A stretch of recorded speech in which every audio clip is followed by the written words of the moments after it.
পদ্ধতিতে কি রয়েছে দেখো, যেটি জীবাশ্ম জ্বালানি নয় সেটি হলো বায়োগ্যাস। কোন উত্তল লেন্সের ফোকাসের মধ্যে বস্তুকে রাখলে প্রতিবিম্ব গঠিত হবে? প্রতিবিম্ব কেমন হবে?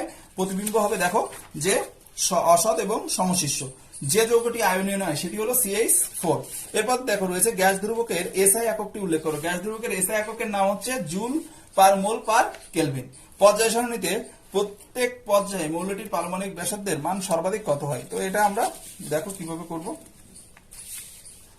যে পর্যায় সারণীতে প্রত্যেক পর্যায়ের বাম দিকের প্রথম মৌলটির পারমাণবিক ব্যাসার্ধের মান সবসময় সর্বাধিক হয়। 3 নম্বর যে প্রশ্নটি রয়েছে, তোমরা প্রশ্নটা একবার দেখে নাও। 3 নম্বর যে প্রশ্নটি রয়েছে সেটি হলো এমন একটি আয়নীয় যৌগের সংকেত লেখো যার ক্যাটায়ন এবং অ্যানায়ন দুটোরই ইলেকট্রন বিন্যাস হিলিয়াম পরমাণুর মতো। তো হিলিয়াম পরমাণুর মতো যদি হয় তাহলে কি হবে? উত্তরটা এমন হবে যে এমন একটি আয়নীয় যৌগ এর সংকেত হলো লিথিয়াম হাইড্রাইড LiH, যার ক্যাটায়ন এবং অ্যানায়ন দুটোরই ইলেকট্রন বিন্যাস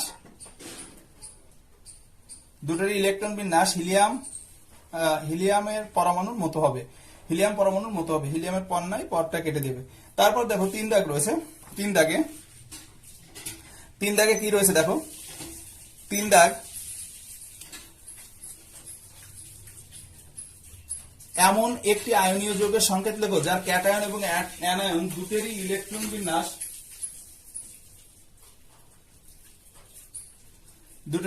বিন্যাস কি হয় দেখো, দুটোরই ইলেকট্রন বিন্যাস হিলিয়াম পরমাণুর মতো হয়। এমন প্রথমে আমরা কি লিখব যে এখান থেকে এমন একটি আয়নীয় যৌগ হচ্ছে লিথিয়াম হাইড্রাইড। আচ্ছা, এটা আমরা প্রথমেই বলেছি। তারপরে 3.1 দেখো, 3.1 কি রয়েছে দেখো, যে গাড়ির পিছনের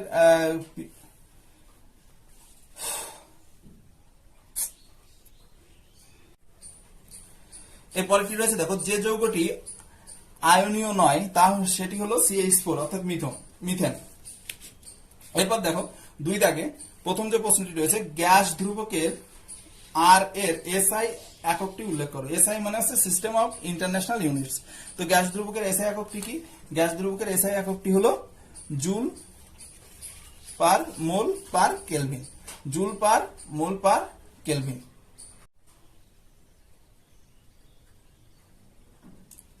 তো প্রথমে রয়েছে দেখো যে পর্যায় সারণীতে প্রত্যেক পর্যায়ের কোন মৌলটির পারমাণবিক ব্যাসার্ধের মান সর্বাধিক হয়? এই প্রশ্নটির আনসার কি হবে দেখো, এই প্রশ্নটির আনসার হবে পর্যায় সারণীতে প্রত্যেক পর্যায়ের বাম দিকের প্রথম মৌলটির পারমাণবিক ব্যাসার্ধের মান সর্বাধিক হয়। এরপর 2.3 যে প্রশ্নটি রয়েছে সেটি হলো এমন একটি আয়নীয় যৌগের সংকেত লেখো যার ক্যাটায়ন এবং অ্যানায়ন দুটোরই ইলেকট্রন বিন্যাস হিলিয়াম পরমাণুর মতো। এটি হবে এমন একটি আয়নীয় যৌগ এর সংকেত হলো লিথিয়াম হাইড্রাইড। এবার দেখো এই যে লিথিয়াম হাইড্রাইড যার ক্যাটায়ন এবং অ্যানায়ন দুটোরই ইলেকট্রন বিন্যাস কিন্তু হিলিয়াম পরমাণুর মতো। এখানে পর কথাটি তোমরা কেটে দেবে, এখানে পর হবে না, শুধু পরমাণু। ওকে। তো তারপর দেখো 3 নম্বর যে প্রশ্নটি রয়েছে, পিছনে গাড়ি দেখতে স্কুটার অথবা বাসে যে আয়না থাকে তা সমতল না করে উত্তল রাখা হয় কেন? ব্যাখ্যা করো। তো এই প্রশ্নটির উত্তর আমরা কিন্তু এভাবে লিখবো। দেখো চিত্র একে সুন্দর করে, হ্যাঁ তোমরা এভাবে সুন্দর করে চিত্র আঁকবে। পিছনের যে গাড়ি দেখতে যে স্কুটার অথবা বাসে যে আয়না থাকে তা সমতল না করে উত্তল রাখা হয়, কারণ উত্তল দর্পণ সর্বদা কি করে? কোনো বস্তুর অসৎ শীর্ষ এবং খর্বাকৃতির প্রতিবিম্ব গঠন করে। এই প্রতিবিম্ব দর্পণের মেরু এবং ফোকাসের মধ্যে অবস্থিত হয়। তাই একই আকারের সমতল দর্পণের তুলনায় উত্তল দর্পণে অনেক বেশি সংখ্যক বস্তুর প্রতিবিম্ব দেখা সম্ভব হয়। অর্থাৎ উত্তল দর্পণের দৃষ্টিক্ষেত্র অনেক প্রশস্ত হয়, ফলে গাড়ির চালক তার সামনে থাকা উত্তল দর্পণে পিছনের দিকের যে বহু সংখ্যক গাড়ি এবং যানবাহন সোজা এবং ছোট প্রতিবিম্ব আকারে একসঙ্গে দেখতে পান এবং তার পক্ষে গাড়ি চালানো কিন্তু অনেক সুবিধাজনক হয়। বুঝতে পেরেছো? তো এর জন্যই রাখা হয়। তারপরে রয়েছে দেখো পরের যে প্রশ্নটি, এমন একটি আয়নীয় যৌগের সংকেত লেখো যার অ্যানায়ন এবং ক্যাটায়ন এর ইলেকট্রন বিন্যাস হিলিয়াম পরমাণুর মতো। আমাদের ভুল হলো, এটি হবে কোন মৌলের আয়নীয় ভবন শক্তি বলতে কি বোঝো? দেখো এখানে মৌলের আয়নীভবন শক্তি বলছে সর্বনিম্ন শক্তি স্তরে থাকা কোন মৌলের একটি বিচ্ছিন্ন গ্যাসীয় পরমাণুর বহিস্থ কক্ষের সর্বাপেক্ষা শিথিলভাবে আবদ্ধ ইলেকট্রনকে নিউক্লিয়াসের আকর্ষণ থেকে সম্পূর্ণরূপে মুক্ত ও অপসারিত করে অসীম দূরত্বে নিয়ে যেতে এবং পরমাণুটিকে ধনাত্মক আধান বিশিষ্ট ক্যাটায়নে পরিণত করতে যে ন্যূনতম শক্তির প্রয়োজন হয় তাকেই বলা হয় মৌলের আয়নীভবন শক্তি। উদাহরণ কি? উদাহরণ দেখো, এখানে আমরা প্রথমে হাইড্রোজেন 13.59 ইভি প্লাস, এখানে হাইড্রোজেন যখন রীতিমতো বিক্রিয়া করছে তখন কিন্তু সে ইলেকট্রন ছেড়ে দেওয়ায় ত্যাগ করায় এইচ প্লাসে পরিণত হচ্ছে, পরবর্তীতে যে ইলেকট্রন তে পরিণত হচ্ছে। ঠিক আছে, তো তোমরা এই বিক্রিয়াটি অবশ্যই দিয়ে দেবে। সমীকরণ অনুযায়ী এখানে দেখো আয়নীয় বিভব যেটা তৈরি হয়েছে সেটি হচ্ছে 13.59 ইলেকট্রন ভোল্ট বা ইলেকট্রোভোল্ট। এরপর একটি অঙ্ক রয়েছে দেখো যে 760 মিলিবার এই যে চাপে কি হয় দেখো, 273 কেলভিন উষ্ণতায় কোন একটি গ্যাসের 1.6 গ্রাম আয়তনে 1.12 লিটার আয়তন হয় 1.12 লিটার। গ্যাসটির মোলার ভর এবং হাইড্রোজেনের সাপেক্ষে বাষ্প ঘনত্ব নির্ণয় করো। তো এখানে তোমরা প্রত্যেকটি মান বসাবে, মান বসিয়ে কিন্তু গ্যাসটির আয়তন যে বিষয়গুলো দিয়ে আছে সেগুলো পরপর লিখবে। গ্যাসের ভর, হ্যাঁ, কে 1.6, গ্যাস ধ্রুবকের মান লিখবে, প্রত্যেকটি একক লিখবে, গ্যাসটির উষ্ণতা লিখবে, গ্যাসের উষ্ণতা এবং গ্যাসটির চাপ লিখবে, গ্যাসটির আয়তন লিখবে। লেখার পর সূত্র বসাবে হচ্ছে পিভি সমান এনআরটি। এখানে এন সমান আবার আমরা কি জানি, ডাব্লিউ বাই এম আর টি। এখান থেকে এম এর মানটা বের করবে, মানগুলো বসিয়ে দিয়ে দেখো লাস্টে কি হবে, গ্রাম পার মোল 32.019 গ্রাম পার মোল। তো শূন্য যেহেতু দশমিকের পরে শূন্য আছে, না দিলেও নয়, অর্থাৎ গ্যাসটির মোলার ভর হচ্ছে 32, তাহলে গ্যাসটির আণবিক ভর 32, তাহলে হাইড্রোজেন গ্যাসের সাপেক্ষে গ্যাসটির আণবিক ভর কত হবে? আমরা জানি বাষ্প ঘনত্ব সমান আণবিক ভর বাই 2, এখানে তাহলে আণবিক ভর বাই 2 করলে কিন্তু আমরা অ্যান্সার পাবো কত, 16। বুঝতে পেরেছো? তো এর মাধ্যমে কিন্তু আমাদের ভৌতবিজ্ঞান পুরো কমপ্লিট হয়ে গেল। দশম শ্রেণীর গণিতের যে মডেল অ্যাক্টিভিটি টাস্ক, প্রথমে রয়েছে দেখো বহুমুখী প্রশ্নের উত্তর দাও, অর্থাৎ বহুমুখী উত্তরধর্মী প্রশ্নের প্রথমটি রয়েছে বাস্তব সহগযুক্ত একাধিক চল বিশিষ্ট দ্বিঘাত সমীকরণটি হলো। তা আমরা দ্বিঘাত সমীকরণ কি জানি, ax² plus bx plus c, অর্থাৎ দ্বিঘাত সমীকরণে x এর ঘাত সবসময় কি থাকবে, 2 থাকবে, তাই তো? অর্থাৎ x এর ঘাত এখানে দেখো, তো আমরা এটা যদি মাল্টিপ্লাই করি x আর x কিউব হয়ে যাচ্ছে, এটা দেখো x আর x গুণ করলে x² হচ্ছে, x হচ্ছে 2x হচ্ছে, তাহলে এটা দেখো x² 2x, তাই তো, -2x = 0। তাহলে কিন্তু এই সি দাগ হবে, হ্যাঁ, বাদ বাকি এগুলো দেখো x4 হচ্ছে, এটাই কিন্তু দ্বিঘাত নেই, তাহলে কত অ্যান্সার হবে, সি দাগ। তো তোমরা কিন্তু এভাবে অ্যান্সার লিখবে। দেখো আমরা এখানে করেছি, এভাবে ব্যাখ্যা করবে যে x ইন্টু x -1 - x = 0 এখান থেকে, কারণ ইহা একটি একচল বিশিষ্ট দ্বিঘাত সমীকরণ, কারণ এই সমীকরণকে ax² plus bx plus c আকারে প্রকাশ করা যায়, যেখানে a b c বাস্তব সংখ্যা এবং a ≠ 0 এবং বিকল্পটি হলো সঠিক। বুঝতে পেরেছো?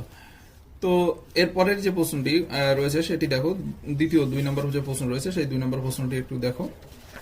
2 নম্বর প্রশ্নে কি রয়েছে যে এত এবং এত সমীকরণের বীজ দুটি হলে, এত এবং এত সমীকরণের যদি বীজ আমরা বের করতে যাই তাহলে আমরা কিভাবে বের করব?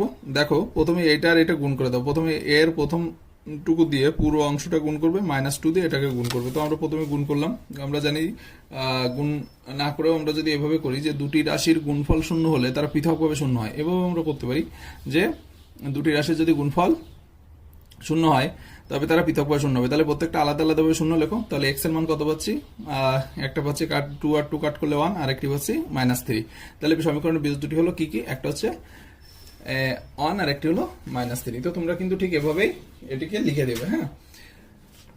তারপরে দেখো 3 নম্বর কি রয়েছে, বার্ষিক সরল সুদের 10% সরল সুদ হারে 50 টাকা 2 বছরের সুদ ওই একই হারে কতটা মনে রাখবে, 100 টাকার 1 বছরের সুদের কত গুণ হবে।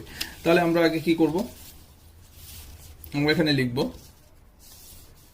যে বার্ষিক 10% সরল সুদ হারে 50 টাকা 2 বছরের সুদটা আমরা বের করলাম। 50 টাকা 2 বছরের সুদ কত পাচ্ছি দেখো তো, 50 টাকা 2 বছরের সুদ পাবো আমরা 10 টাকা।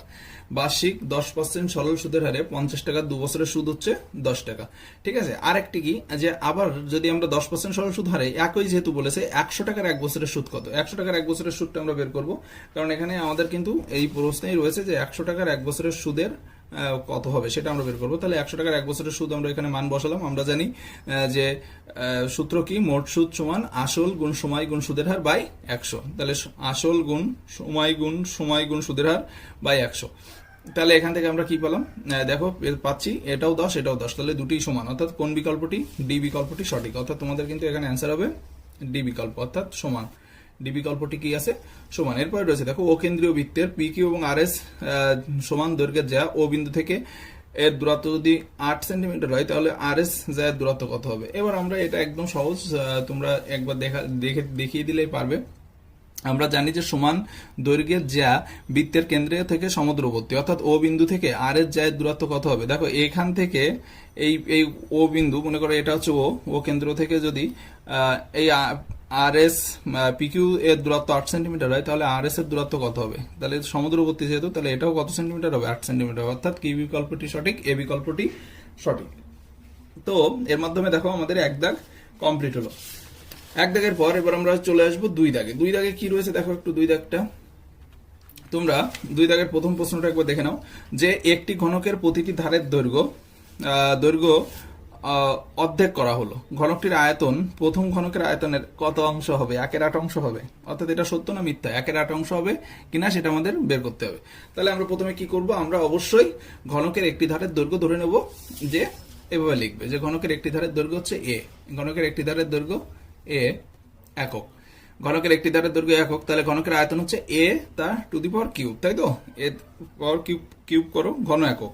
শর্ত অনুযায়ী ঘনকটির প্রতিটি ধারের দৈর্ঘ্য অর্ধেক করতে হবে। তাহলে আমার যদি প্রথম ধারের দৈর্ঘ্য এ ওয়াই, এর অর্ধেক কত, a/2, তাহলে ঘনকের আয়তনও কত হবে, a/2 তার হোল কিউব ঘন একক, তাহলে a টু দি পাওয়ার 8, যা প্রথম ঘনকের কত অংশ, 1/8 অংশ। আসলে সত্যিই কিন্তু এই যে a/1/8 কে আমরা কিভাবে লিখতে পারি, 1/8 to the power a cube. তাহলে এই যে প্রথম ঘনকের আয়তন এ কিউ, এই যে দেখো প্রথম ঘনকের আয়তন কত ছিল, এ কিউ, তার 1/8 অংশ 1/8, ঠিক আছে। তাহলে প্রথম বিবৃতিটি সত্য, প্রথম বিবৃতিটি সত্য। এরপর রয়েছে দেখো পরের যে অঙ্কটা, সেটি হচ্ছে a/2 b/3 c/4 যদি হয়, তাহলে a/b/c সমান 4:3:2 হবে। এটা সত্য না মিথ্যা সেটা আমরা দেখবো। তাহলে আমরা প্রথমে দেখি এটা সমান সমান কে ধরে নিই, যেটা দেওয়া রয়েছে সমাধানে। তাহলে এটা কে ধরে আমরা এ বি এবং সি এর মান বের করলাম। এর মান এলো 2k, বির মান 3k এবং সির মান 4k। ওকে, তাহলে a/b/c সমান কত হচ্ছে, 2k/3k/4k, তো 2:3:4। কিন্তু আমাদের এখানে 2:3:4 নেই, এখানে আছে 4:3:2।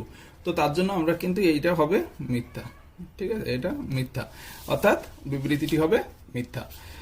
তো আমাদের কিন্তু সত্য মিথ্যা প্রথম দুটি কমপ্লিট। এবার দেখি তৃতীয় যেটি রয়েছে দুই দাগে, সেটি কি রয়েছে। তৃতীয়টি কি রয়েছে দেখো, তৃতীয়টি রয়েছে যে আসল পি টাকা চক্রবৃদ্ধি সুদের হার r% হলে দ্বিতীয় বছরের মূলধন হবে PR/100 টাকা। তাহলে আমরা দ্বিতীয় বছরের মূলধন কত হবে আমরা বের করে নিই।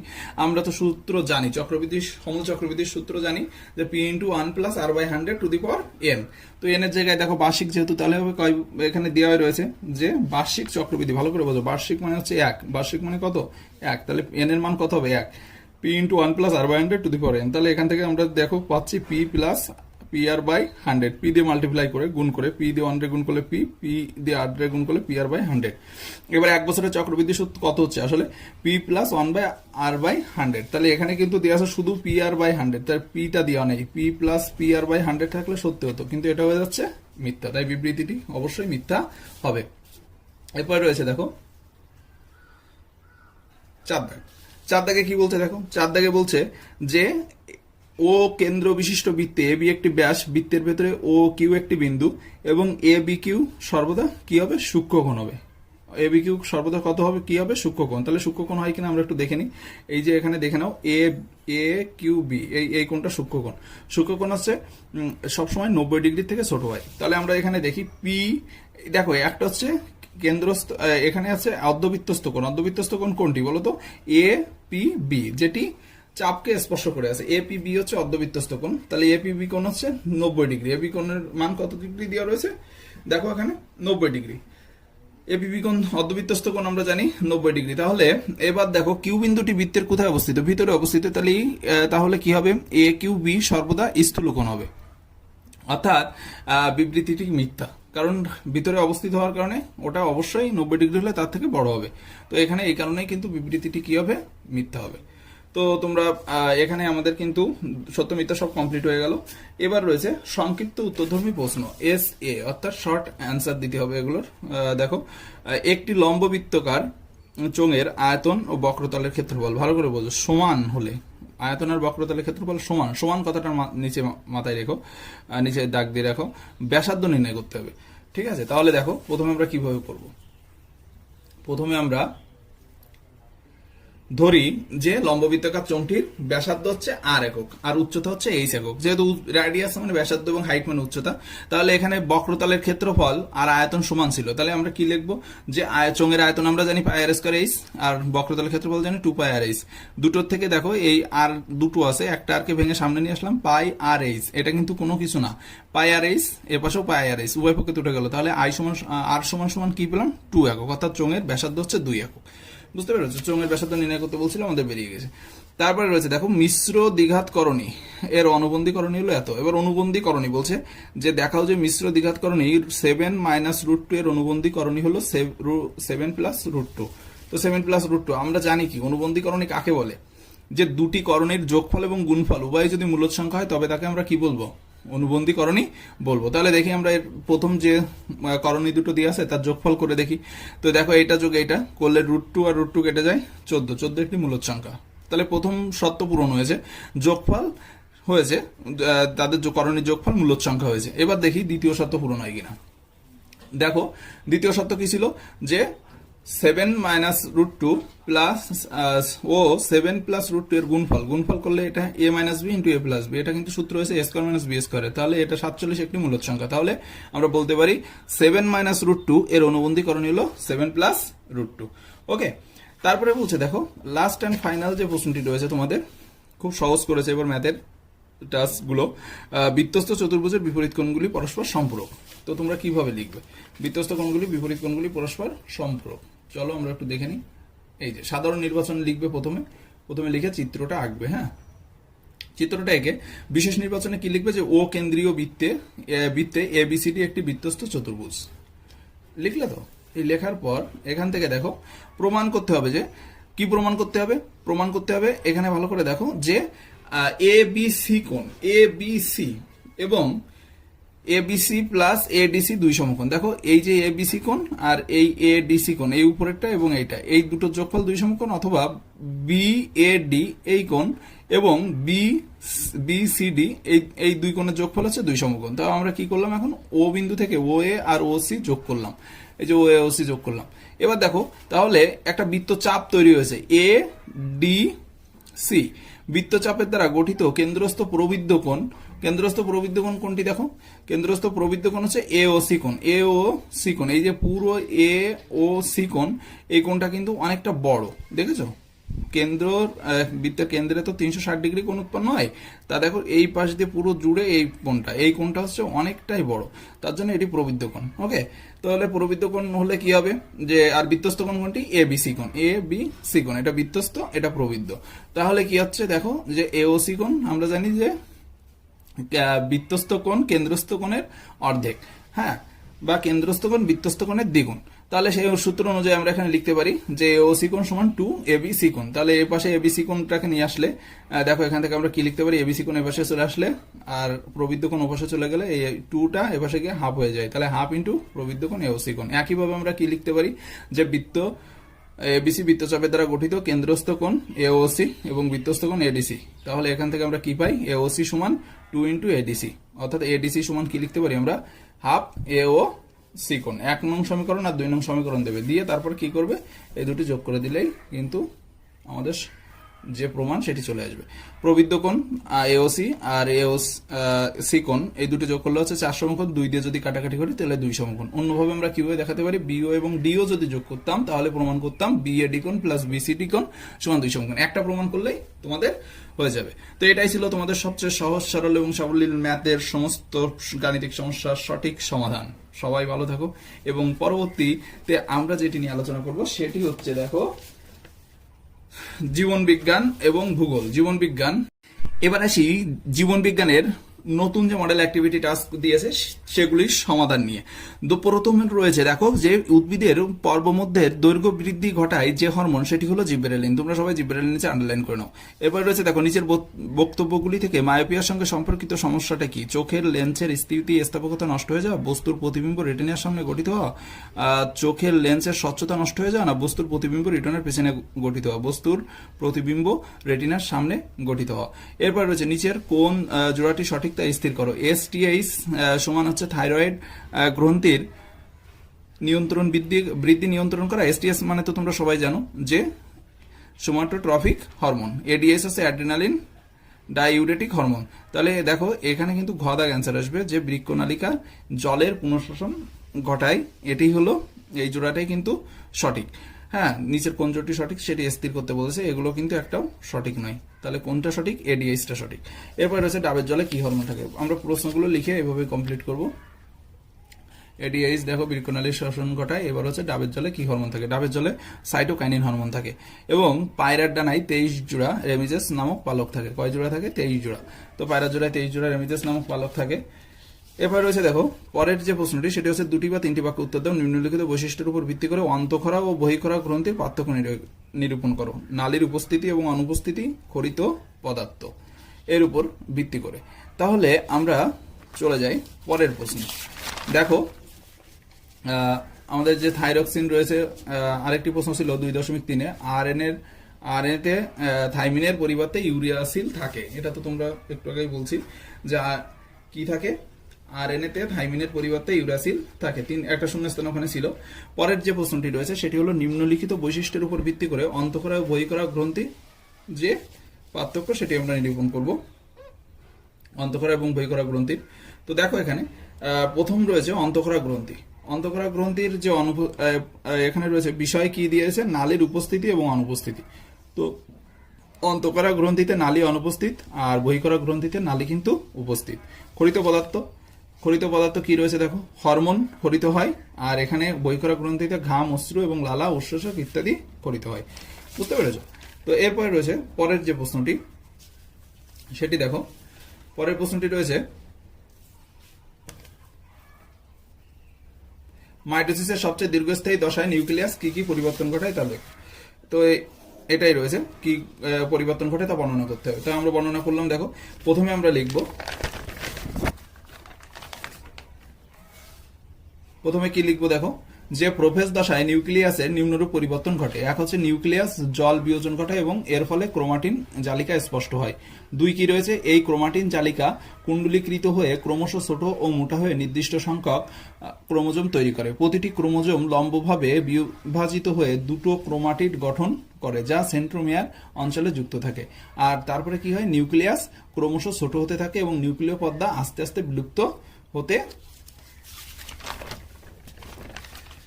থাকে। হ্যাঁ, তো এখানে কিন্তু 3 দাগের সমস্ত প্রশ্নের অ্যান্সার কমপ্লিট। এবার আমরা চলে আসি 4 দাগে। প্রাণী কোষের মাইটোসিস বিভাজনে মেটাফেজ দশার পরিচ্ছন্ন চিত্র অঙ্কন করো এবং এই অংশগুলো চিহ্নিত করো।